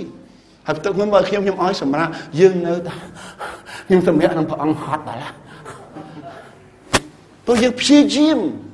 រស់ក្នុងអាដាមផងរស់ក្នុងអីព្រះគ្រីស្ទផងអត់បាច់ព្យាយាមទេជឿជាក់ពេញទីថ្ងៃនេះដឹងហើយមិនដឹងយល់ហើយមិនយល់ជឿហើយមិនជឿរស់ហើយមិនរស់តែជឿត្រូវរស់ត្រូវជីវិតខ្ញុំដែលរីកចម្រើនព្រោះខ្ញុំជឿត្រូវហើយខ្ញុំរស់ត្រូវប៉ុន្តែមុនជឿត្រូវជឿខុសអស់20ឆ្នាំហត់ដូចតែគ្នាគ្រូសិន័យមកសួរតើគ្រូបានរបស់ពីមានកាចឲ្យស្លូតគ្រូសិន័យនឹងពីពរនីបានណាហើយបើគ្រូសិន័យមិនហ៊ាននិយាយតែសួរគ្រូទុចបរិនសួរគ្រូទុចបរិនត្រូវក្បាលដីសគ្រូបានបះប្រមាណដុំពេលនាំចម្រៀងនៅឯមុខមនុស្សរាប់រយនាក់ខ្ញុំឈរនាំច្រៀងនេះក៏ដឹងប៉ុន្តែដីសមកប្រអប់ណាតែលេងខុសបងលេងខុសបងហើយប្រកាសបတ်ថ្មីជីវិតថ្មីប៉ុន្តែរស់រឹកជីវិតចាស់ដល់ដែលខុសបងចង់ដឹងសួរកូនស្រីខ្ញុំស្គួតព្រោះរឿងអីអាម៉ុចខ្ញុំតឹងពេកយល់ទេចឹងមុននឹងរកផ្លូវត្រូវឃើញសាអស់20ឆ្នាំហើយទីផុតចុះចាញ់មកចង់ដឹងសួរពុនខ្ញុំឈ្នះគាត់តែចេះយកតែឈ្នះខ្ញុំថាចេះកពីចាញ់ខ្ញុំនេះកុំបាច់ចេញមកខ្ញុំកុំមកនិយាយអាសាច់ឈាមគាត់ខ្ញុំមិនឲ្យបើថយចេញសាតាំងហើយលឺតែសាតាំងប្រពន្ធយើងទៅយំហ្មងហើយមិនគាត់តែយំទេបិទបន្ទប់ទៀតមិនគាត់តែបិទទេប្រអត់លបទៀតដេកហាលមូសទៀតមិនឆុងកាហ្វេឲ្យទៀតមិនដាំបាយឲ្យទៀតតែបើដាំបាយដួលមកឲ្យមិនខ្ចីអញ្ជើញទៀតយើងឈ្នះហើយវេទនានឹងយកមកធ្វើអីនេះអាចារ្យខ្ញុំទីបំផុតខ្ញុំព្រមចាញ់សិតតែឈ្នះវិញដល់មកកាហ្វេក៏ឆ្ងាញ់បាយក៏ឆ្ងាញ់អូគេលើក្រេសិតផ្កាកលាទៀតសិតផ្កាអានឹងមូលហេតុដែលខ្ញុំនៅខ្ចីណានៅដោយសាច់ខ្ចីសរីកគ្រប់បែបមកប៉ុន្តែខុស20ឆ្នាំខក20ឆ្នាំអាសាខុសរឿង20ឆ្នាំអាសាប៉ុន្តែអាសាចំកន្លែងទៅសុំអ្វីដែលមានហើយចឹងពីមុនយើងដូចអីតកៅឥឡូវយើងដូចអីមេអំបៅពីមុនយើងមានខ្មៅឥឡូវម្ចាស់ស្ត្រីម៉ៅភ្លេចងូទឹកក៏នៅតែម្ចាស់ស្ត្រីម៉ៅដែរគាត់ម្ចាស់ស្ត្រីម៉ៅមកហ៊ីតុបតែប៉ុណ្ណាយកអត់ធ្លាក់ទៅជាតកៅវិញទេចង់ស្អាតវិញងូទឹកវិញមកអាមែនទេហើយពីមុនខ្ញុំហត់ធ្វើត្រូវខ្លាយជាមេអំបៅធ្វើខុសខ្លាយមកជាតកៅលឹងទូទៅខ្លាយជាមេអំបៅវិញហើយភ្លេចលឹងទូធ្លាក់មកតកៅវិញហត់តែម្ដងតកៅមេអំបៅមិនឲ្យមកហត់តែប៉ុណ្ណឹងអត់ស្គាល់ខ្លួនឯងច្បាស់ថាជាអ្នកណាក្នុងព្រះគ្រីស្ទម្ដងឃើញខ្លួនឯងក្នុងព្រះគ្រីស្ទនឹងឃើញខ្លួនឯងក្រៅព្រះគ្រីស្ទមែនទេឥឡូវយើងក្នុងព្រះគ្រីស្ទឬក្រៅព្រះគ្រីស្ទរស់របៀបចាស់របៀបថ្មីមួយទៀតតើព្រះប្រកាន់ខាងយើងទៀតអត់ខ18កូរិនថូសខ្សែទី2ចំពុក5ខ18សូមជួយអានខ្ញុំមិញនេះអាជីវិតចាស់កន្លងផុតដោយសារអ្នកណាជីវិតថ្មីបានមកដល់ដោយសារអ្នកណាឆ្លើយមកការទាំងនេះកើតឡើងមកពីព្រះជាម្ចាស់ធ្វើឲ្យអាចាស់របស់ខ្ញុំកន្លងផុតក៏ដោយសារព្រះជាម្ចាស់ធ្វើឲ្យអាថ្មីរបស់ខ្ញុំបានមកដល់ក៏ដោយសារព្រះជាម្ចាស់អត់មានដោយសារខ្ញុំទេអាមែនទេហើយព្រះអង្គជាព្រះអីដែលសម្រស់សម្រួលយើងឲ្យជានេះហ្នឹងព្រះអង្គវិញអញ្ចឹងព្រះអង្គឲ្យយើងឆ្លោះនេះទៀតឯអត់ព្រះអង្គក្រោតទៀតឯអត់សម្ព័ន្ធត្រីចាស់តែយើងមានបាបព្រះអង្គក្រោតតែព្រះអង្គក្រោតព្រះអង្គជំនុំជុំព្រះអង្គនោះនេះព្រះអង្គដាក់ទូសូធ្វើត្រូវព្រះអង្គគង់ជាមួយសូធ្វើខុសព្រះអង្គយាងចេញតើណាឡើងអញ្ចឹងទៀតឯអត់យើងនឹងព្រះអង្គសរសើរគ្នាយើងខ្លាយរួមតែមួយជាមួយព្រះគ្រីស្ទព្រះគ្រីស្ទជាសេរសាយើងជារូបកាយ ព្រះអង្គតតឃើញព្រះល្អទោះយើងមិនតន់ល្អក៏ព្រះអង្គទទួលយើងដោយយល់ដល់ព្រះគ្រីស្ទដោយឪពុកក្មេកម្ដាយក្មេកទទួលគុណប្រសាដោយយល់ដល់កូនប្រុសដ៏ជាទីស្រឡាញ់របស់គាត់អាមែនទេច្បាស់ហ្នឹងណាអ្វីដែលព្រះអង្គទទួលយើងមិនក្នុងនាមយើងទេទទួលយើងក្នុងនាមព្រះគ្រីស្ទដោយយល់ដល់ព្រះគ្រីស្ទតាមរយៈព្រះគ្រីស្ទហើយដើម្បីព្រះគ្រីស្ទតែព្រះអង្គអត់ធ្មត់មកយើងហ្នឹងតែតើណាអញ្ចឹងយើងជានឹងព្រះអង្គហើយអញ្ចឹងព្រះអង្គលែងក្រោតតើព្រះអង្គក្រោតព្រះអង្គក្រោតសាតាំងណាវិញសូមស្ដាប់រឿងអាប់រ៉ាហាំជាបិតានៃជំនឿវីរបុរសនៃជំនឿមែនទេប៉ុន្តែជំនឿគាត់មានពេលខ្លះចុះខ្សោយឯងមានពេលខ្លះខ្លាចឯងមានពេលខ្លះភ័យឯងមានពេលមួយប្រពន្ធគាត់ស្អាតពេកគាត់ទៅនគរអេស៊ីបទៅប្រទេសអេស៊ីបប្រពន្ធគាត់អាយុ75ហើយចាក់កលេសគ្នាផ្អើលស្ដេចអេស៊ីបពោះសាច់ចាំចឹងខ្ញុំសាច់ចាំតាមអាប់រ៉ាហាំព្រះពរអាប់រ៉ាអាមែនទេណាមែនអាប់រ៉ាហាំអាយុ100ណាប្រពន្ធគាត់10ឆ្នាំពេលសារ៉ា75គាត់85ហើយនៅកម្លាំងដូចយុវវ័យចាក់កលេសគ្នាដឹកដៃគ្នាហើយដល់ចឹងស្ដេចអេស៊ីបឲ្យទៅសួរនាងនឹងត្រូវមិនហើយអាប់នឹងមុនតែប៉ុន្តែមិនបើគេសួរតើអូនជាណាកុំឆ្លើយថាប្រពន្ធបងឡើយគេយកបងទៅខ្វាយឆ្លើយថាអូនស្រីបើគេយកអូនឯងទៅតាមគេឲ្យទ្រព្យសម្បត្តិបងខ្លះខ្លាចផងលក់ប្រពន្ធផងដែលបរោះនៃជំនឿផ្លាត់ពីរដងខ្លាចកំសាហើយលក់ភរិយាខ្ញុំខ្លាប់ខ្លាចតែដែលលក់ប្រពន្ធនេះណាខ្ញុំចាញ់អា5ត្រង់ហ្នឹងគាត់លក់ប្រពន្ធលក់ពីរដងលក់មួយស្ដេចអេស៊ីបម្ដងលក់មួយស្ដេចក្រុងកេរ៉ាម្ដងចឹងអ្នកណាអ្នកធ្វើខុសអាប់រ៉ាហាំព្រះទៅដាក់ទោសនៅណាស្ដេចអេស៊ីបពេលចង់អោបនាងសារ៉ាក្តៅហ្មងសីមាភ្លើងពុតជុំវិញហ្មងចូលអត់បានចូលក្តៅហើយមិនតែប៉ុណ្ណឹងព្រះមានបន្ទូលទៅថាឯងនេះស្ដេចមួយទាំងមូលភ្នែកមានភ្នែកអត់ប្រស័យយកប្រពន្ធគេមកទេនាងថានាងប្អូនរបស់លោកអាប់រ៉ាហាំបងថាត្រូវហើយព្រោះនាងប្អូនម៉ែខុសគ្នាឪតែមួយតែគេជាប្តីប្រពន្ធពុះស្បែកហ្នឹងបងប្រុសអាចយកប្អូនស្រីព្រោះកូនអាដាមឈ្មោះកាអ៊ីនក៏យកប្អូនស្រីឯងដែរពុះស្បែកហ្នឹងអត់តាន់មានច្បាប់អត់តាន់មិនឲ្យយកគ្រួសារឯងទេព្រោះនៅគ្នាតិចយល់ទេត្រូវហើយនាងនឹងនិយាយថាប្អូនស្រីក៏ត្រូវដែរព្រោះម៉ែខុសគ្នាឪតែមួយតែតាមពិតនាងជាប្រពន្ធរបស់ព្យាក្រៃរបស់យើងអញ្ចឹងឲ្យទូបង្គំធ្វើម៉េចបងថាបើឯងមិនឲ្យប្រពន្ធគេទៅគេវិញទេមិនឲ្យទៅព្យាក្រៃវិញទេហើយមិនយកមាសមិនយកប្រាក់ទៅឲ្យព្យាក្រៃយើងវិញទេយើងនឹងបិទស្បូនសេអេស៊ីបទៅអត់ឲ្យមានកូនអ្នកខុសអាប់រ៉ាហាំគេទៅដាក់ទោសស្បូនសេអេស៊ីបសម្បត្តិប្រទេសថ្មីយើងអ្នកខុសយើងអ្នកត្រូវបំណងហ្មងខុសផោងឥឡូវចង់រស់របៀបណាឥឡូវនេះជ្រើសរើសผู้ชายអាថ្មីហើយខ្ញុំអត់តែចាស់វិញទេទទួលស្គាល់ថាជឿព្រះអង្គនៅគិតខុសធ្លាប់គិតខុសហ៎ធ្លាប់សម្រេចចិត្តខុសហ៎ធ្លាប់និយាយខុសហ៎តែព្រះដាក់ទោសត្រូវនោះវិញនេះដោយសារយល់ដល់អ្នកណាព្រះគ្រីស្ទខ្ញុំមិនបរៀនអាងតែព្រះអង្គស្រឡាញ់ហើយគិតតែពេលធ្វើខុសទេមែនទេតែបើគាត់ធ្វើខុសប្រយ័ត្នលោកយ៉ូហានតែដាក់កុំភ័យយើងមានព្រះអង្គការពីអញ្ចឹងសូមមើលទៅទៀតអញ្ចឹងព្រះជាម្ចាស់ស្រស់សម្បូរយើងឲ្យជានឹងព្រះអង្គហើយមិនគ្រាន់តែជាព្រះអង្គហើយជាជាមួយអេស៊ីបតាមរយៈអ្នកណាព្រះគ្រីស្ទព្រោះព្រះអង្គបានថ្វាយដង្វាយអីមេត្រីភាព peace offering ដើម្បីអី make peace ចឹង peace សន្តិភាពមេត្រីភាពបានថ្វាយរួចទៅហើយដើម្បីយើង2000ឆ្នាំមុននៅលើឈើឆ្កាចឹងបងសពតិលែងប្រកាន់ខឹងលែងក្រោតនឹងយើងទៀតហើយបើក្រោតនឹងអ្នកចោតប្រកាន់យើងវិញអាមែនទេចឹងយើងតោងអ្នកណាឲ្យជាប់តាមប្រគ្រីឲ្យជាប់ខ18-19របៀបបំរើម្ដងមិនរស់របៀបថ្មីមិនរស់ក្នុងអាដាមរស់ក្នុងប្រគ្រីហើយរស់ដោយមានសេចក្តីសុខសាន្តមានរឿងអីក៏ដោយមិនស្លន់ស្លោមិនស្លើតស្លោះមិនស្លេកស្លាំងព្យុះប៉ុណ្ណាក៏ដោយព្រះយេស៊ូវនៅតែផ្ទុំនៅកសែទូកយ៉ាងសុខសាន្តតែសិស្សឆោឡោទូកលិចព្រោះឆោឡោអាមែនទេ ចឹងស្អីដែលធ្វើយើងឈ្នះសេចក្តីសុខសាកលឹះធំ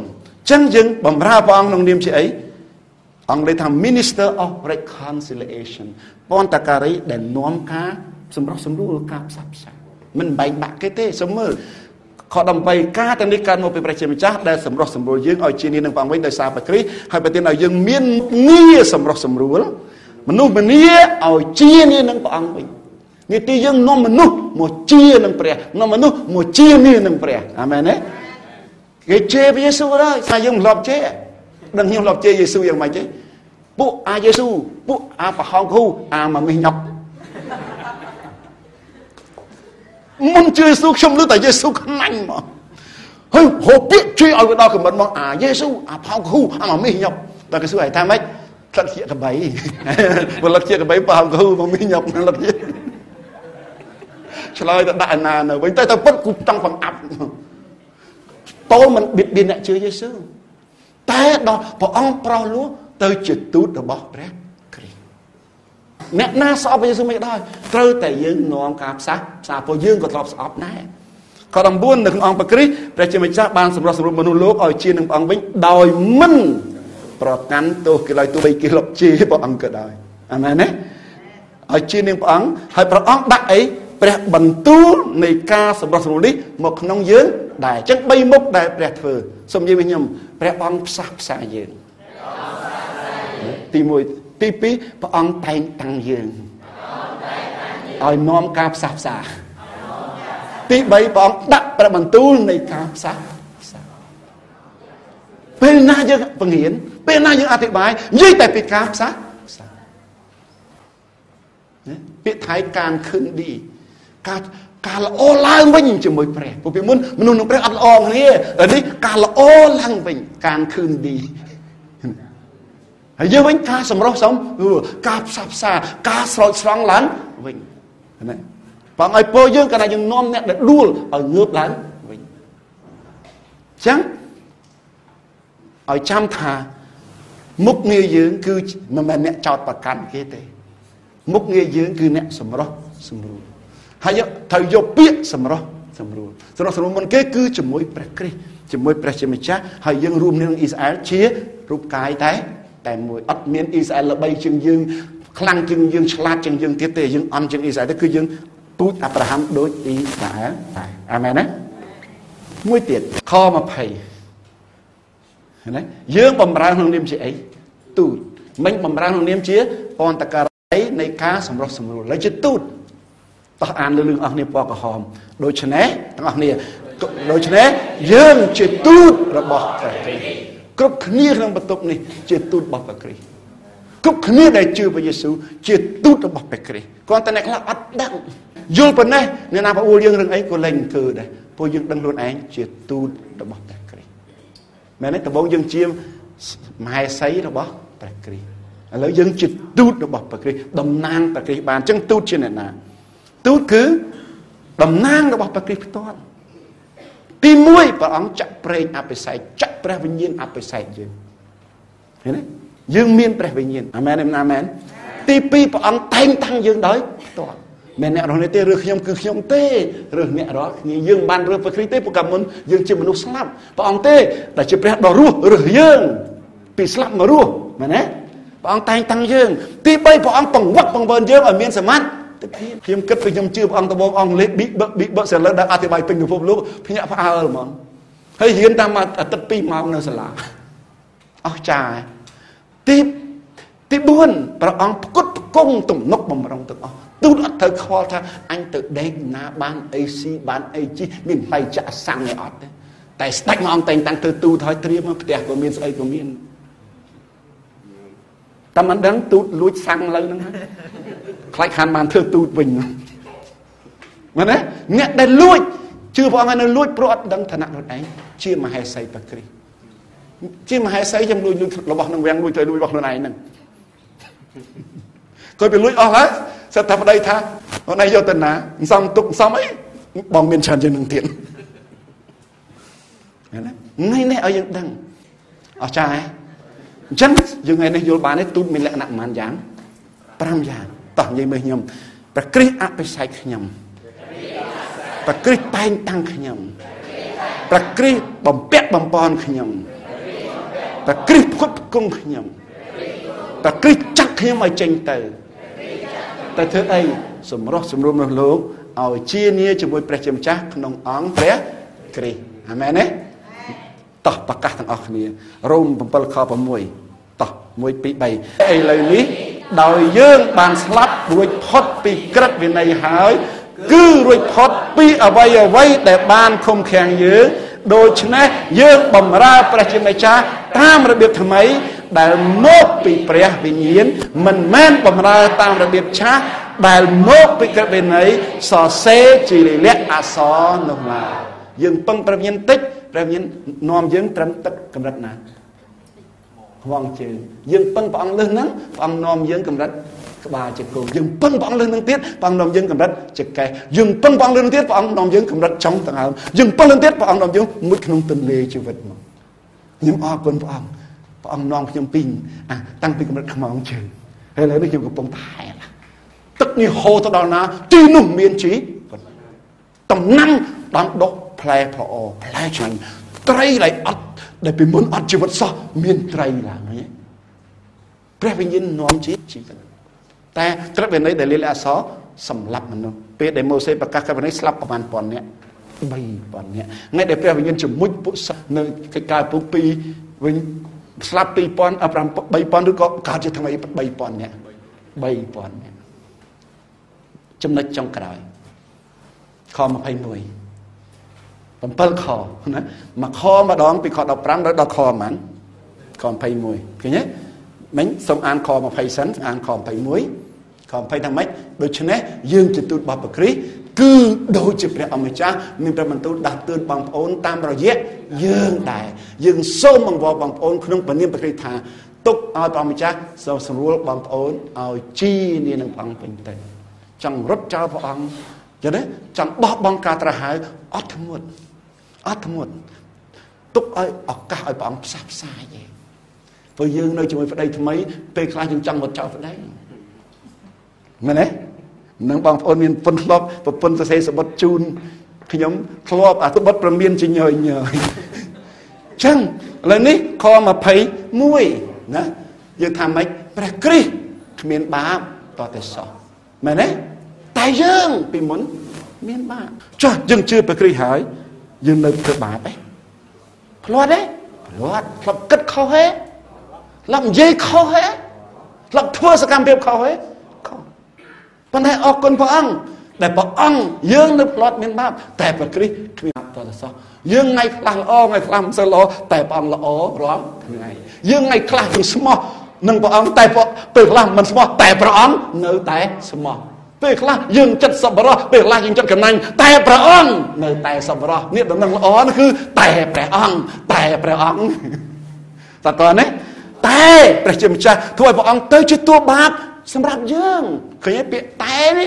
ដើម្បីប្រោសយើងឲ្យបានសុចរិតរួមជាមួយព្រះគ្រីស្ទដោយខ្ញុំនិយាយតែព្រះគ្រីស្ទស្ដេចយើងជាមហាក្សត្រព្រះយ៉ាងនេះព្រោះយើងជារូបកាយយើងជាមហេសីអាមែនទេចឹងពីមុនមកតើយើងថ្វាយគុំព្រះអង្គយើងប្រកាសថាម៉េចយើងខ្ញុំជាមនុស្សមានបាបយើងយកបានរឿងមួយបរោះមួយគុកទ្រូងនៅវិហារមកធ្វើជាគំរូល្អដែលយើងទទួលស្គាល់ថាយើងមានបាបតែមិនល្អទេដែលយើងបញ្ចប់នឹងប៉ុណ្ណឹងព្រោះឥឡូវនេះយើងនៅក្នុងព្រះគ្រីស្ទរំលឹកអតីតកាលយើងជាមេអំបៅល្អមិនភ្លេចកំណើតតែមិនល្អទេដែលភ្លេចតែខ្លួនឯងជាមេអំបាវអញ្ចឹងសារភាពយ៉ាងម៉េចទៅគេនេះទៅរបៀបថ្មីចាប់ផ្ដើមថាអរគុណព្រះអង្គពីមុនខ្ញុំមានបាបតែព្រះអង្គសង្គ្រោះខ្ញុំហើយក៏ពីសង្គ្រោះខ្ញុំនៅផ្លត់មានបាបតែព្រះអង្គមិនដែលធ្វើបាបតតែសោះទ្រង់នៅតែជួយការពារខ្ញុំនៅខាងស្ដាំព្រះជាម្ចាស់ទូលអង្វរជំនួសខ្ញុំឲ្យចប់នឹងព្រះគ្រីស្ទដើម្បីឲ្យគ្រប់ទាំងជង្គង់លុតក្រាបគ្រប់ទាំងអណ្ដាតថ្លែងប្រាប់ពេលឮព្រះនាមយេស៊ូវថាទ្រង់ជាព្រះចាប់តាមពីខ្លួនយើងតែចប់នឹងព្រះគ្រីស្ទទើបជាការសារភាពបែបថ្មីកន្លងមកយើងសារភាពបែបចាស់ផ្ដើមនឹងខ្លួនឯងចប់នឹងខ្លួនឯងមុនមកវាដូចជាគ្រាន់បើចេញទៅវិញកាន់តែធ្ងន់មិនបានមងូតទឹកហើយងូតភក់ទៅវិញស្អិតដល់ដែរព្រះគ្រីស្ទចង់ឲ្យយើងងូតទឹក ចង់ឲ្យយើងផឹកទឹកអាមែនទេមុនខ្ញុំផ្ដើមថ្ងៃនេះថាព្រះបន្ទូលព្រះអង្គមានអីជីវិតឬមានជីវិតចេញទៅវិញមានជីវិតជីវ៉ាស្រស់បងប្រោហើយមានសេរីភាពអាមែនអាមែនអញ្ចឹងយើងប្រកាសយ៉ាងម៉េចសូមប្រកាសមើលខ្ញុំតោះយើងក្រោកឈរឡើងណាយើងប្រកាសថាម៉េចដោយសារព្រះគុណព្រះជាម្ចាស់ស្រឡាញ់ខ្ញុំជាខ្លាំងមែនទេពីមុនខ្ញុំមានទោសព្រះអង្គយ៉ាងម៉េចលើកលែងទោសខ្ញុំទាំងស្រុងទទួលស្គាល់ខ្ញុំពេញទីខ្ញុំនៅមានផ្លាត់ខុសមែនទេមែនតែព្រះអង្គក៏បតីខ្ញុំដែលយល់ដល់អីជំនឿមែនទេហើយព្រះអង្គប្រទានពរឲ្យខ្ញុំយ៉ាងម៉េចជាបរិបូរណ៍ទ្រង់រៀបតុឲ្យទូបង្គំនៅមុខខ្មាំងសត្រូវនៃទូបង្គំបើរៀបតុឲ្យដាក់មកមុខរៀបធ្វើអីមិនហុចស្ពកមកវិញតែរៀបតុគឺបរិបូរណ៍តែបរិបូរណ៍កុំភ្លេចមានខ្មាំងសត្រូវតែមានខ្មាំងស្រូវកុំភ្លេចថាខ្មាំងស្រូវចំណែនហើយរកទីផ្ដួលយើងជីវិតពេញបរិបូរណ៍មកជាមួយនឹងការច្រណែនឈ្នះនេះត្រៀមមិនបើយើងក្រគេមើងងាយហើយបើយើងមានគេចំណែនសុខចិត្តក្ររបស់គ្នាអត់ក៏មកគេចំណែនស្ងាត់ជ្រាបចឹងត្រៀមតែយើងមានគេច្រណែនបើគេចំណែនចោះកុំឲ្យតែយើងច្រណែនគេរក្សាសេចក្តីសុខសាន្តអាមែនទេចឹងសារភាពថាម៉េចថាទោះបីខ្ញុំផ្លាត់ខុសតែព្រះអង្គក៏ប្រទានខ្ញុំដោយយល់ដល់ព្រះគ្រីស្ទជាសេរសាយល់ដល់ព្រះគ្រីស្ទជាស្វាមីខ្ញុំអង្គទៀតព្រោះខ្ញុំយ៉ាងបរិបូរណ៍ដែលរស់ក្នុងព្រះគ្រីស្ទពីមុនមកឥឡូវនេះខ្ញុំទៅជាសេចក្តីសុខរបស់ព្រះហើយព្រះជាម្ចាស់ក៏ប្រតិយនឹងខ្ញុំលើកដៃស្ដាំឡើងដាក់ដៃឆ្វេងលើបេះដូងហើយងើបមុខយើងឡើងសម្លឹងព្រះអង្គហើយញញដាក់ព្រះអង្គត្រៀមហើយនៅតោះដោយសារព្រះគុណព្រះជាម្ចាស់ស្រឡាញ់ខ្ញុំជាខ្លាំងព្រះអង្គលើកលែងទោសខ្ញុំទាំងស្រុងព្រះអង្គទទួលស្គាល់ខ្ញុំពេញទីព្រះអង្គក៏ប្រទាននឹងខ្ញុំជាពុនពេកហើយព្រះអង្គប្រទានពរខ្ញុំជាបរិបូរណ៍ព្រះគ្រីស្ទប្រទានឲ្យខ្ញុំមានជីវិតពេញបរិបូរណ៍ដោយខ្ញុំនៅរួមជាមួយព្រះគ្រីស្ទទោះពីមុនខ្ញុំជាមនុស្សបាបហើយឥឡូវខ្ញុំភ្លាត់មានបាបគិតខុសនិយាយខុសធ្វើខុសក៏ព្រះបិតានៅតែចាត់ទុកខ្ញុំរាប់ខ្ញុំជាសេចក្តីសុចរិតដោយរួមជាមួយព្រះគ្រីស្ទជាព្រះដ៏សុចរិតហើយព្រះអង្គទទួលស្គាល់ខ្ញុំជាបុត្រារបស់ព្រះអង្គជាទីកប់ហារតីព្រះយេស៊ូវអើយសូមអរគុណព្រះអង្គដែលបូជាព្រះជន្មដើម្បីខ្ញុំដែលពីមុនជាមនុស្សបាបព្រះយេស៊ូវអើយគុណព្រះអង្គដែលទ្រង់ប្រទានញាណនិងព្រះបន្ទូលដែលផ្ដល់ជីវិតព្រះបន្ទូលជីវិតដើម្បីជំរះខ្ញុំគំនិតដាស់ទេវតានិងជាទូតរបស់ព្រះគ្រីស្ទរបៀបថ្មីបំរើរបៀបថ្មីហើយសារភាពរបៀបថ្មីផងខ្ញុំទូលសូមគ្រប់ការទាំងអស់ដោយនៅព្រះនាមព្រះយេស៊ូវគ្រីស្ទយើងបានលើសំឡេងអាមែន